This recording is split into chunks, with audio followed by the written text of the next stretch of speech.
अगर आप hair fall से परेशान हो तो समझो आपकी परेशानी खत्म हो गई। पहले मैं आपको बताती हूँ कि ये होता क्यों है, क्योंकि एग्जाम्स में भी हम पहले क्वेश्चन समझते हैं, उसके बाद ही आंसर कर पाते हैं। हेयर फॉल, जिसे मेडिकल लैंग्वेज में एलोपेशिया बोलते हैं। हेयर फॉल एक कॉमन प्रॉब्लम है जो किसी स्पेसिफिक एज ग्रुप को नहीं होता, बल्कि ये हर एक एज के इंडिविजुअल की प्रॉब्लम है। बालों के ग्रोथ के प्रोसेस में एक साइकिल होता है। ये साइकिल में ग्रोथ, शेडिंग और रेस्ट इन्वॉल्व है। जब ये साइकिल डिसरप्ट होता है तब बहुत ज्यादा प्रॉब्लम होती है हेयर फॉल की। क्या आपको पता है हार्मोनल चेंजेस, न्यूट्रिशनल डेफिशिएंसीज और स्ट्रेस का बहुत बड़ा हाथ है हेयर फॉल में। तो आज हम एकदम साइंटिफिक सॉल्यूशंस देखेंगे हेयर फॉल का। So let's come to solution. तो इसको हम कुछ पॉइंट्स में समझेंगे। फर्स्ट पॉइंट है मेंटेन एंड बैलेंस डाइट। आपको इसका अंदाजा भी नहीं होगा कि न्यूट्रिशन हमारे हेल्दी हेयर के लिए कितना ज्यादा इंपॉर्टेंट है। हेयर फॉलिकल्स बॉडी की सबसे ज्यादा मेटाबॉलिकली एक्टिव सेल्स में से एक है और इसकी ग्रोथ हैवीली डिपेंडेंट है बैलेंस डाइट पे। हेयर स्पेशली केराटिन नाम के एक प्रोटीन से बना होता है, इसलिए प्रोटीन भी हमारी बॉडी के लिए बहुत ज्यादा इंपॉर्टेंट है। अगर आप वेजिटेरियन हो तो आपके लिए बेस्ट सोर्स है प्रोटीन का नट्स, बीन्स, सीड्स और टोफू। आप ऐसी चीजें खा सकते हो। और अगर आप नॉन वेजिटेरियन हैं तो आप एग, फिश, लीन मीट ये सब चीजें खा सकते हैं, क्योंकि ये एक्सीलेंट सोर्स है प्रोटीन का।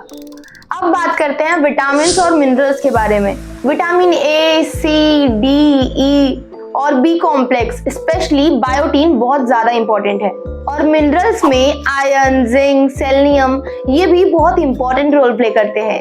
ये न्यूट्रिएंट्स आपको फ्रूट, सीड्स, वेजिटेबल्स और नट्स में मिलेगा। सेकेंड पॉइंट है रिड्यूस स्ट्रेस। स्ट्रेस को हल्के में मत लो, क्योंकि ये बहुत सारे प्रॉब्लम्स का रीजन है। इंसान को बहुत सारी बीमारियां तो स्ट्रेस की वजह से ही होती हैं।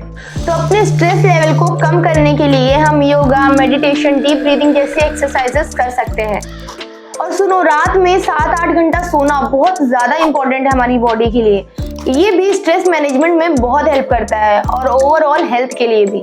थर्ड पॉइंट है हार्मोनल बैलेंस। हार्मोनल इम्बैलेंसेस और स्पेशली एंड्रोजेंस बहुत बड़ा रीजन है हेयर फॉल का, जैसे कि फीमेल्स में पॉलीसिस्टिक ओवरी सिंड्रोम PCOS और मेल में टेस्टोस्टेरोन इम्बैलेंस होना कॉमन प्रॉब्लम है। बहुत ज्यादा हार्मोनल इश्यूज पे आप इसको एड्रेस करने के लिए आप हेल्थ केयर प्रोवाइडर से कंसल्ट कर सकते हैं। हार्श हेयर ट्रीटमेंट्स को अवॉइड करो। Chemical treatments, excessive heat styling और टाइट हेयर स्टाइलिंग से बचो। ये हेयर फॉलिकल्स को डैमेज करता है और इसके वजह से बाल झड़ते हैं। आप माइल्ड यानी हल्के शैम्पूज और कंडीशनर्स को यूज करो। फोर्थ पॉइंट है हार्श हेयर ट्रीटमेंट्स। बहुत ज्यादा हेयर वॉश से बचो और अपने बालों को जितना हो सके नेचुरली सूखने दो। Last but not the least, scalp health. क्या आपको पता है हेल्दी स्काल्प बहुत ज्यादा इंपॉर्टेंट है हेयर ग्रोथ के लिए। डैंड्रफ और फंगल इन्फेक्शंस हार्मफुल होते हैं हमारे बालों के लिए। अपने स्काल्प को क्लीन रखो, इसको एक्सेसिव ऑयल और डर्ट से फ्री रखो। डैंड्रफ के लिए एंटी फंगल शैम्पूज यूज करो और प्रॉपर स्काल्प हाइजीन को मेंटेन रखो। And the last point is medical treatments and therapies. अगर नॉर्मल नहीं, बहुत ज्यादा ही किसी के बाल झड़ रहे हैं तो प्लीज मेडिकल इंटरवेंशन जरूरी है।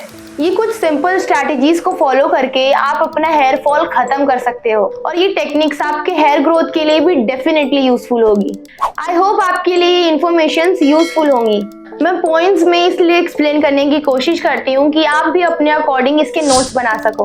अगर आपको किसी स्पेसिफिक टॉपिक पे वीडियो चाहिए तो आप बेझिझक कमेंट सेक्शन में बता सकते हैं। मिलते हैं नेक्स्ट वीडियो में, तब तक के लिए बाय बाय, टेक केयर।